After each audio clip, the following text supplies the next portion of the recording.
অবাক করার ব্যাপার হলো সূরা শামসের শুরুতে আল্লাহ তাআলা ধারাবাহিকভাবে টানা নির্বিচ্ছিন্নভাবে 11 বার শপথ করেছে। কি এমন গুরুত্বপূর্ণ কথা যেটা বান্দাকে বলার জন্য আল্লাহ তাআলা 11 বার শপথ করেছে? এর ধারে কাছের সংখ্যার শপথ গোটা কোরআনের কোথাও নেই।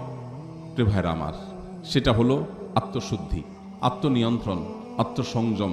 এই বিষয়টার গুরুত্ব বোঝাতে গিয়ে আল্লাহ 11 বার শপথ করে বলেছেন, কদ আফলাহা মান যাক্কাহা ওয়া কদ খাবা মান দাসাহা।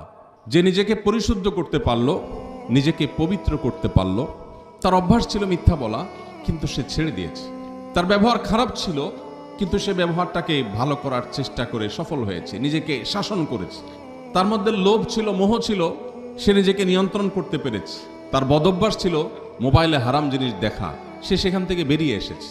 তার বদভ্যাস ছিল হারাম জিনিস শোনা, সে সেখান থেকে সরে এসেছে, ট্র্যাক চেঞ্জ করেছে। জাহান্নাম